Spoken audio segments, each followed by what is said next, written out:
자, 반갑습니다. 신경진입니다. 자, 우리가 지난 시간까지 이제 뭡니까? 경영정보 시각화 능력 제1과목 파트 1에서 이제 경영정보 일반에 대한 경영정보 이해에 대한 내용들, 그죠? 그런 개념들과 분석 방법들, 그리고 ERP, CRM, KM, 그리고 SCM 이러한 것들과 마지막으로 문제풀이를 하면서 어떤 것이 중요한지 같이 살펴봤습니다. 자, 이제부터 1과목에서 가장 비중을 많이 차지하는 기업 내부 정보 파악인데요. 여기서는 상당히 경영적인 지식, 그러니까 경영학 전공을 하신 분이나 혹은 주식 공부를 하신 분들이 있죠. 그죠? 물론 저도 주식에 관심이 있기 때문에 주식 공부를 많이 했는데, 이러한 주식 공부나 아니면 경영학 관련된 그러한 지식들이 좀 있다면 그나마 좀 수월합니다. 그런데 이런 거 저런 거 아무것도 안 돼 있는 상태라면 솔직히 말씀드려서 이 두 번째 파트인 기업 내부 정보 파악에서는 전문적인 경제적인 용어가 너무나 많이 나와요. 그리고 범위도 상당히 넓고요. 그걸 줄인다고 줄여서 제가 최대한 줄여놨지만, 그런 것들이 우리가 100점을 맞으려고 하는 게 아니잖아요. 그죠? 그래서 합격을 위해서 최소한도로 제가 지금까지 나온 문제들을 바탕으로 해서 이제 줄여놨는데, 뭐라고 할까요? 그래도 범위가 상당히 넓습니다. 그리고 어려운 용어들이 미리 나온다라고 말씀을 드렸어요.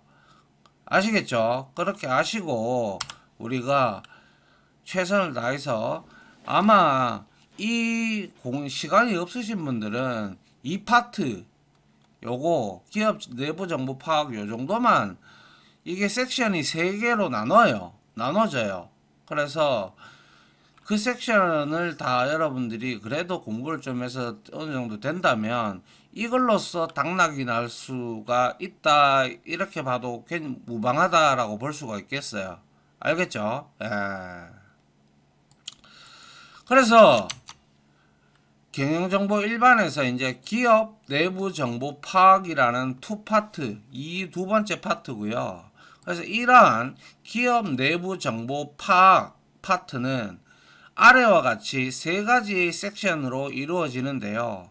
첫 번째로 나오는 게 회계, 재무, 인적 자원, 기본 정보가 나오고요. 요거 잘못 적었네요.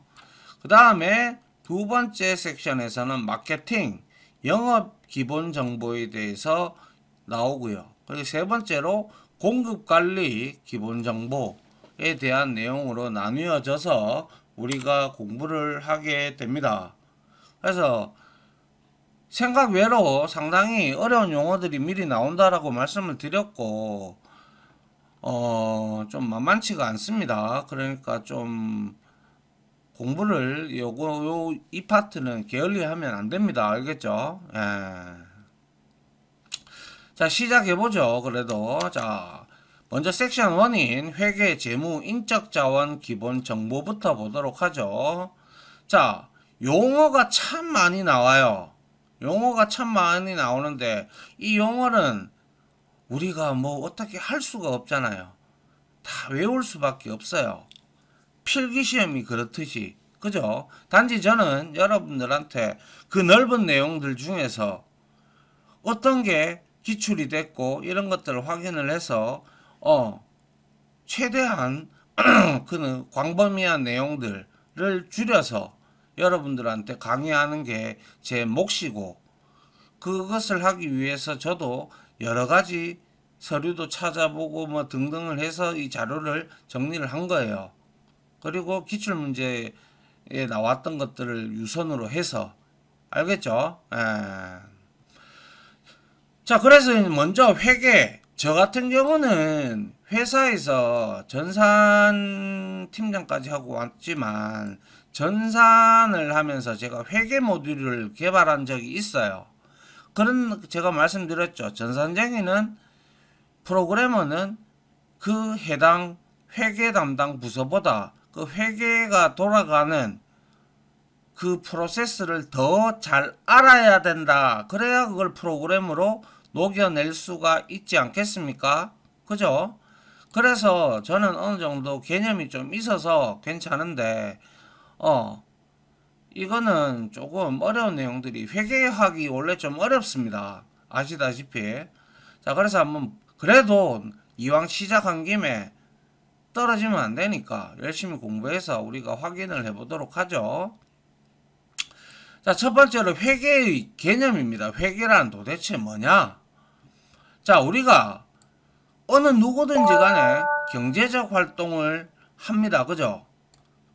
뭐, 우리가 물건을 사고, 물건을 팔고, 뭐, 어떤 사람은 뭐, 소비자가 있고, 공급자가 있고, 뭐, 그 사이에 또 유통을 하시는 분들도 있고, 많아요. 그죠? 그런 일련의 경제적 활동들을 우리가 트레이스를 해가지고 추적하고 기록하여 기업이나 조직의 재정, 즉 뭡니까? 돈입니다. 돈. 재정 상태와 성과를 파악하는 과정을 의미를 하고요. 기업의 금융 건강 상태를 이해하고 비즈니스 결정을 내리는데 도움을 주는 것이 바로 회계의 개념이라고 볼 수가 있는데요. 이 회계에서 이제 기업의 금융 건강 상태가 나쁜데도 불구하고 막 투자를 하면 돼요, 안 돼요? 안 되겠죠, 그죠? 그러니까 웬만하면 이제 그래서 회계라는 개념이 이렇고요. 특히 우리가 K-IFRS라고 하는 한국에서 채택된 국제회계 기준 IFRS International Financial Reporting Standard, 아마 IFRS는 한 번쯤은 이 지금 강의를 들으시는 분들 같은 경우는 한 번쯤은 들어보시지 않았나 라고 개인적으로 생각을 합니다. 그래서 이 IFRS 즉 국제회계 기준에다가 우리나라만의 색깔을 입혀서 붙인 것이 바로 K-IFRS 자체를 의미를 합니다. 그래서 이 IFRS는 국제적으로 즉 인터내셔널 국제적으로 회계기록과 재무제표 작성을 일관되게 하기 위해서 국제적인 회계 표준입니다. 우리가 무엇이든지 표준이 다 있죠. 우리나라에서도 공업기술 표준이 있듯이 그거를 지키되 그 회사의 사규에 맞게끔 약간씩 변형을 하죠. 그죠? 그런 것처럼 각 나라마다 국제 회계 기준에 따라서 자기 나라에 처한 상황에 따라서 그 가이드라인을 제시한 것을 우리는 따라서 우리나라의 입맛에 맞게끔 이제 받아들이는 거죠. 그래서 한국에서는 K-IFRS라는 용어로 비즈니스 및 기업의 회계 및 재무 보고를 국제적인 흐름과 조화시키기 위해서 도입이 된 겁니다. 그래서 K-IFRS를 따르는 기업은 자사의 자기 자신의 기업, 그 기업의 재무 상태, 그리고 손익계산서, 그리고 현금 흐름표, 요것들 전부 다 뒤에 구체적인 내용으로 나옵니다. 재무 상태, 손익계산서, 현금 흐름표 등을 IFRS 기준에 따라 작성하여 공개해야 한다. 아시겠죠? 그래야 이런 걸 두고 이런 걸 기준으로 해서 각 나라마다 신용 등급이라든지 이런 것을 매기겠죠. 그죠? 그래서 재무상태, 손익계산서, 현금 흐름표, 시험에 기출이 된 것들이에요. 자, 그래서 회계의 두 번째로 이제 회계의 구분을 보게 되면 재무회계가 있고 관리회계가 있고 세무회계가 있습니다. 그래서 재무회계는 외부 이해관계자에게 기업의 재무 상태와 성과를 공개하고 설명하기 위한 것이 바로 재무회계입니다. 말이 참 어렵다, 그죠? 예. 그리고 관리회계라는 것은 말 그대로 이건 내부적인 거예요. 기업 내부의 의사결정 및 계획에 도움을 주기 위한 것으로 경영진이 기업 운영을 최적화하고 효과적인 의사결정을 내리는데 사용하는 것이 바로 관리회계입니다. 그리고 세무회계라는 것은 말 그대로 뭐예요? 세무. 그래서 정부의 세무 규정을 준수하고 세금을 정확하게 계산하여 기업이 세법을 따르도록 하는 것이 바로 세무회계다. 그래서 재무회계는 외부, 관리회계는 내부, 세무회계는 세무규정, 세법, 이렇게 여러분들이 좀 구분을 지어 주시면 좋겠습니다. 알겠죠? 어렵습니다. 미리 말씀드리지만 그래도 한번 시작을 했기 때문에 우리가 열심히 한번 공부를 해가지고 꼭 좀 합격을 할 수 있도록 합시다. 알겠죠? 자, 그 다음에 세 번째로 회계를 기간에 따라서 또 회계 활동을 나눌 수가 있는데요. 자, 회계 활동은 일반적으로 회계 기간과 회계 기간의 행위와 회계 기간의 말, 그러니까 우리가 뭐 예를 들면 뭐 연말이다, 아니면 분기다, 아니면 반기다, 이런 말의 행위로 구분이 되는데요. 그래서 거기에 나오는 용어 중에서 자, 분계장이 있고 시산표가 있고 정산표가 있고 재무제표가 있어요. 그래서 분계장이라는 것은 여기에 그린 것 같이 보이죠? 그죠? 이러한 분계장들은 회계기간 중에서 우리가 일상적인 하나하나의 거래들을 기록하기 위한 가장 원시적인 기록장을 우리는 분계장이라고 합니다. 그래서 모든 회계거래의 출발점, 그래서 내가 뭐 물건을 하나 사더라도 이러한 분계장을 우리가 기록을 하는 거예요. 자, 그 다음에 시산표가 이렇게 있죠. 합계잔액 시산표라고 되어 있죠. 그리고 뭐 2024년 9월 이렇게 되어 있어요. 이 시산표라는 것은 분계장에, 그죠? 원시적인 기록장에 기록되어져 있는 분계장에 기록된 거래를 종합을 해가지고 회계기간 말에, 이 회계기간 말이라는 것은 말씀드렸다시피 한 달 단위로 할 거냐, 아니면 분기별로 할 거냐, 반기별로 할 거냐, 이런 것들은 각 회사마다 다 달라요. 아시겠죠? 그래서 회계기간 말에 각 계정이라는 것은 여러 가지 계정들이 많아요. 여기서 뭐 우리 사용자 계정 이런 게 아니고요. 계정, 뭐 만약에 구매 비용이다 하면 뭐 어디에 나가는 비용, 이런 계정들이 있어요. 그래서 그런 것을 의미하고요.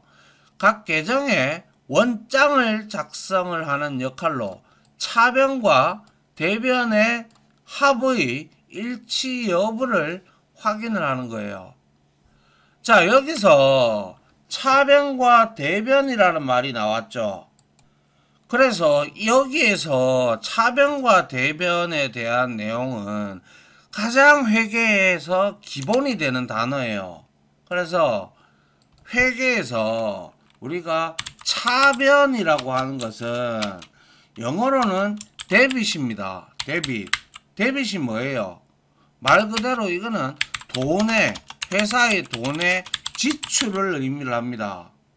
돈의 지출이나 사용이나 혹은 재산을 의미를 하고요.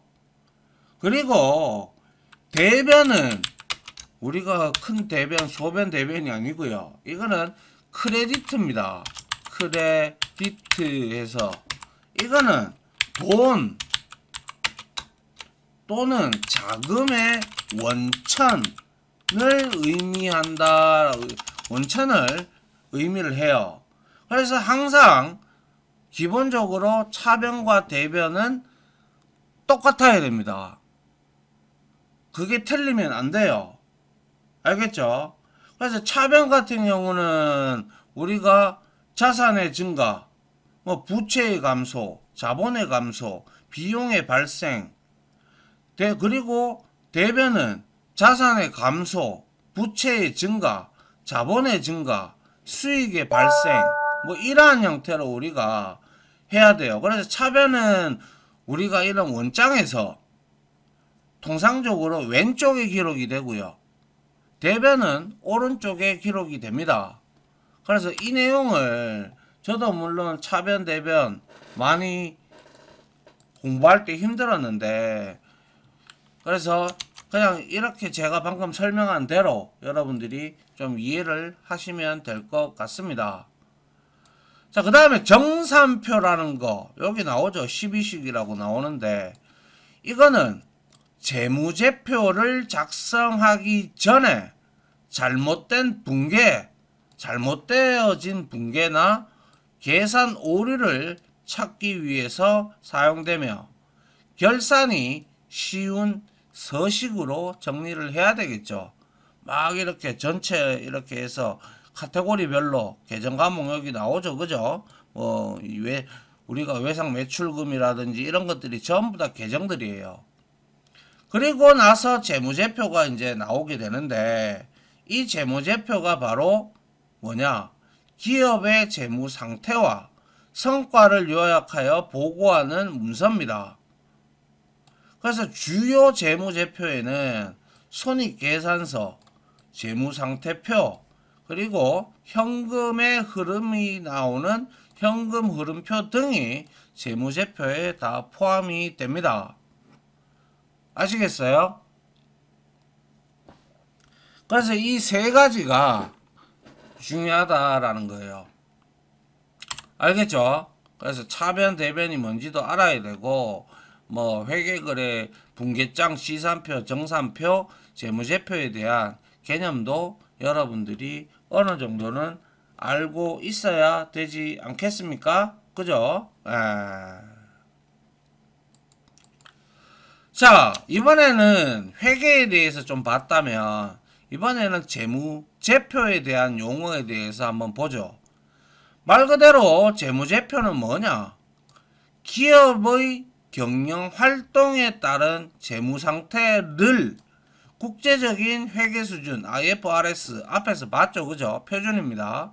회계 표준에 따라 보여주는 회계 보고서로 앞에서 봤듯이 재무상태표, 손익계산서, 현금 흐름표, 자본 변동표, 주석으로 이렇게 구분이 이루어집니다.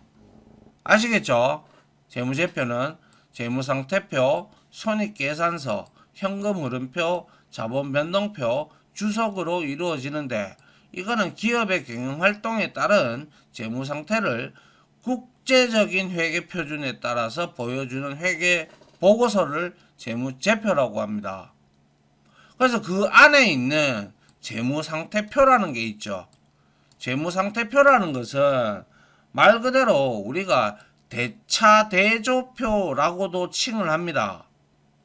그래서 이거는 일정 시점에서 우리가 어떠한 특정 시점이 있겠죠. 회계 말이나 분기 말이나 그런 거에서 기업의 자산이나 그리고 부채, 빚이나 혹은 자본의 현황을 보여주는 게 당연히 재무상태표, 대차대조표라고도 얘기를 합니다. 그래서 저도 이거 공부할 때 많이 헷갈렸는데, 대차대조표하고 재무상태표하고는 비슷한 용어다. 그래 보시면 되고요. 그리고 자산은 뭡니까? 기업이 보유한 당연히 경제적인 가치. 그리고 부채는 기업이 제3자에게 지불할 책임을 의미를 하는 거고, 자본은 기업의 순자산을 나타내는 거죠. 맞습니까?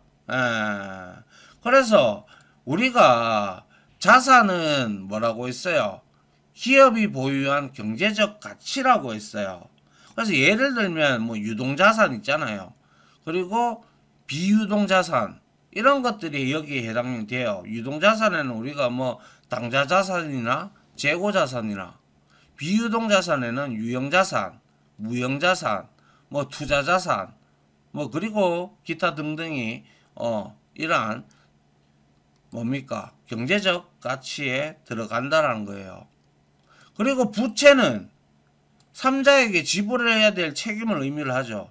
거기에도 유동부채, 비유동부채, 그래서 미지급 비용이라든지 단기금융부채라든지 아니면 장기금융부채 등이 여기에 해당이 되고요. 그 다음에 자본 항목 있죠. 자본은 기업의 순자산. 이거는 말 그대로 자본금을 의미합니다. 자본금과 이익, 잉여금이라고 하는 것이 여기에 포함이 됩니다. 알겠죠? 그래서 자산은 유동자산, 비유동자산, 부채는 유동부채, 비유동부채, 자본 등이 포함이 되고요. 그래서 대차대조표, 즉 재무상태표는 자산 부채 플러스 자본의 식을 만족을 해야 된다라는 거예요. 내용이 많이 어렵죠, 그죠? 이게 어려워도 뭐라고 말씀을 못 드리겠네요. 외워야 되니까, 그죠? 그 다음에 손익계산서가 있는데요. 이 손익계산서는 뭐 여기서 여러분들이 봐도 대충 느낌을 봐도 알겠죠. 특정 기간의 수익과 지출을 나타내어 기업의 순이익이나 또는 손실을 계산을 하는 게 손익계산서예요. 말 그대로 손해와 이익을 말하는 거죠. 그래서 뭡니까?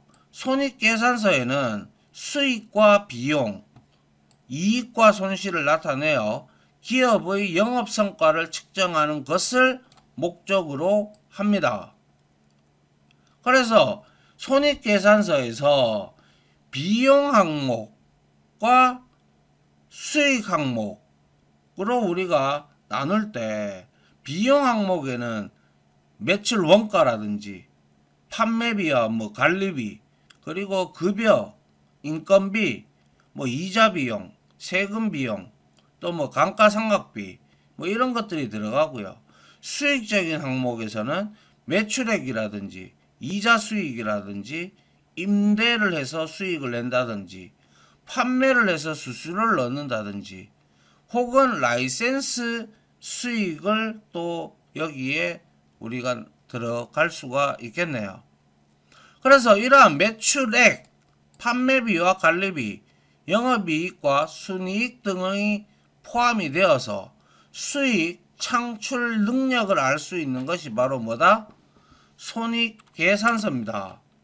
그래서 제가 간단하게 설명을 조금 하면, 자, 우리가 손익계산서 있잖아요. 그죠? 아이고. 손익계산서가 있어요. 그래서 매출액이 예를 들어서 한 10억이다. 1, 10, 100, 1000만, 10만, 100만, 1000만, 억, 10억, 뭐 10억 정도 돼요. 근데 여기에서 빼야 되겠죠. 뭘? 매출 원가를 빼줘야 돼요. 그럼 이게 한 7,570 이 정도 된다고 치고, 그리고 또 그러면 매출 총 이익이 나와요. 그럼 얼마겠어요? 이렇게 되겠죠. 그죠? 근데 여기에다가 또 빼요. 판매 관리비. 그러면 이게 한 1,500 정도 뭐 이렇게 된다. 그러고 나서 또 뭡니까? 여기에다가 영업이익, 그죠? 영업이익이 나옵니다. 이렇게 되면 뭐 이러한 형태로. 예. 그 다음에 플러스에서 영업 외 수익이라는 게 또 있죠. 수익. 그죠? 수익이라는 게 있어요. 그래서 이게 뭐 100만원 정도 된다. 이거는 지금 계략적으로 말하는 거예요. 그리고 영업 외 비용도 발생할 수 있죠. 접대를 한다든지 그런 거. 이것도 뭐 이 정도 된다고 치고. 그리고 뭐 이거는 이제 요까지는 이제 법인세. 저도 이걸 외웠거든요. 법인세 차감 전 이익이라고 해서 뭐 한 이렇게 뭐 남는다. 예를 들어. 그리고 법인세를 내고 나면 뭐 한 이 정도 남는다. 그죠? 그러면 이제 이게 곧 뭐예요? 당기 순이익이 나오는 거예요. 뭐 이렇게 뭐 얼마 이렇게 계산을 해서 이게 손익계산서예요. 법인세율은 통상적으로 10에서 25% 정도가 되고 지방소득세도 내야 되고 그리고 매출원가에서 재료비라든지 노무비라든지 경비, 감가상각 뭐 그리고 판매관리비에서 직원의 급여라든지 복리후생비 그리고 영업 외수익에서 이자수익 그죠? 그리고 영업 외비용 이자를 낸다든지 기부금이라든지 이런 것들 골치 아픕니다. 이런 거 전부 계산해 가지고 그래서 회계 우리 결산할 때마다 회계팀에서 이거 돌리면 정말 시간 ERP에서 데이터 땡겨오고 뭐 하다 보면 정말 시간이 오래 걸려요. 아시겠죠? 예. 뭐 근데 이까지는 여러분들이 외울 필요는 없습니다. 자, 아무튼 이렇게 손익계산서가 나오고요. 그 다음 뭐죠? 이번에는 현금 흐름표입니다. 그죠? 맞습니까? 자, 현금 흐름표는 말 그대로 특정 기간에 현금 흐름을 기록하여 현금의 유입과 유출을 추적을 하고요. 그리고 기업의 현금 관리와 재무 건전성을 평가하는 표로 사용이 되고 더불어 영업활동으로 인한 현금 흐름, 투자활동으로 인한 현금 흐름, 그리고 재무활동으로 인한 현금 흐름으로 포함이 됩니다.